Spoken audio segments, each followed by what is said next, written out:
Good morning, everyone. Happy Monday and happy November 1st.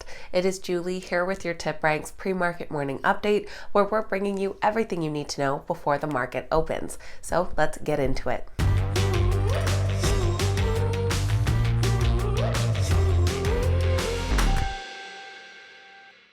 Alright guys, welcome back and thank you all so much for being here. I hope you all had a happy Halloween weekend. Unfortunately, I spent mine fighting off a nasty cold that I am still dealing with today, so I apologize if I'm sounding all stuffed up.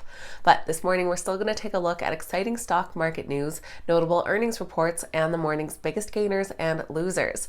Of course, if you enjoyed this morning's video, make sure you hit that thumbs up button and that you're subscribed to the channel as well. All right, let's get right into this morning's exciting stock market news.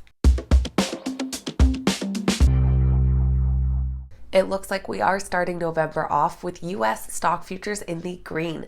Currently, the Dow futures are up 0.48%, S&P 500 futures are up 0.45%, while NASDAQ futures are up 0.91%. We've heard from two Chinese electric vehicle car makers, XPeng and NIO, on their October deliveries. First up is XPeng, who came in with solid year-over-year growth. XPeng delivered 10,138 vehicles in October. It is the second month with more than 10,000 deliveries and was just shy of their record of 10,412 that was set in September.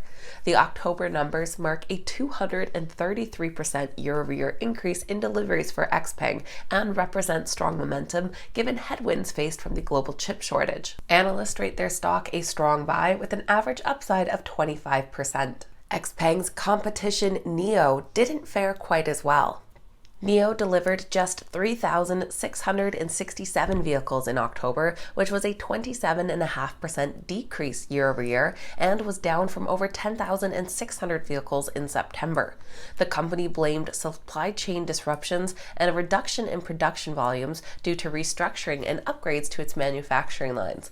But despite the production and supply chain issues, NIO said its new orders reached an all-time high last month. Their stock is rated a strong buy with an average upside of 48%. Moderna said that regulatory approval for its COVID vaccine in adolescents aged 12 to 17 could be delayed until January, after the FDA said that it needed additional time to evaluate the data. The drug maker said it would also delay filing a request for emergency authorization of the vaccine at a half dose for children aged 6 to 11 while the FDA completes its review for adolescents.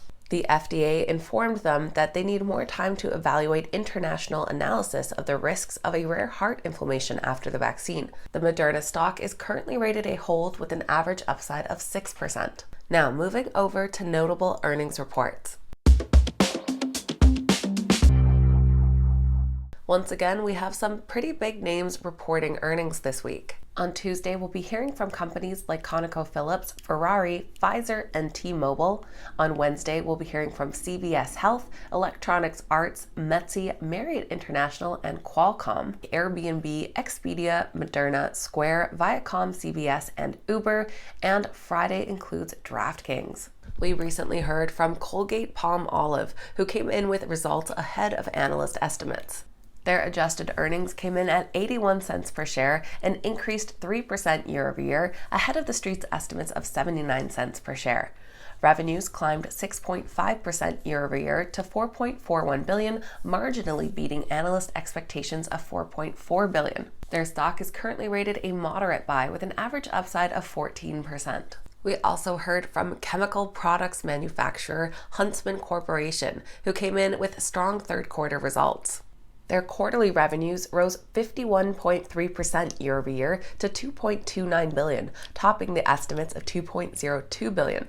An increase in average selling price and volumes across all key segments drove this growth in revenue. Their quarterly earnings of $1.08 per share surpassed the consensus estimates of just 92 cents per share. Their stock is rated a strong buy with an average upside of over 10%.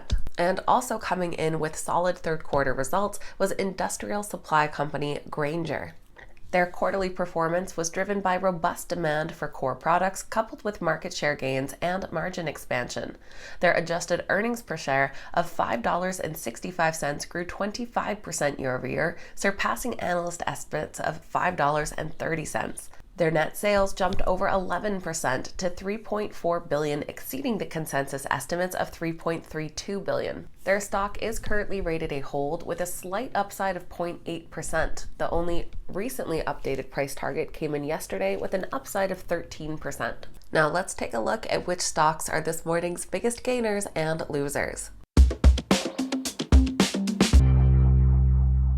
Our biggest gainers this morning are led by Novavax. Their shares are up after they received emergency use authorization of their COVID vaccine in Indonesia and submitted their COVID data to Health Canada. Under the ticker NVAX, their stock is up 11.6%. They're followed by Microvast under the ticker MVST, currently up 10.5%, and Valneva under VALN, up 9.5%.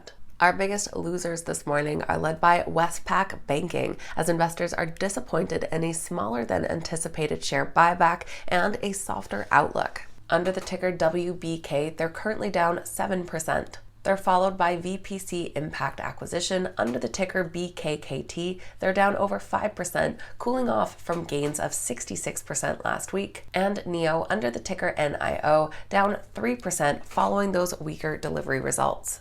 So that is going to be everything for Monday's pre-market morning update, getting you up to speed with what you need to know before that opening bell. If you made it to the end of today's video, make sure you hit that thumbs up button and say good morning in the comments down below. I always love hearing from you guys. I'm going to go crawl back in bed and hopefully kick this cold here soon, but thank you guys so much for watching. I hope you have a fantastic day, and I'll see you back here next time.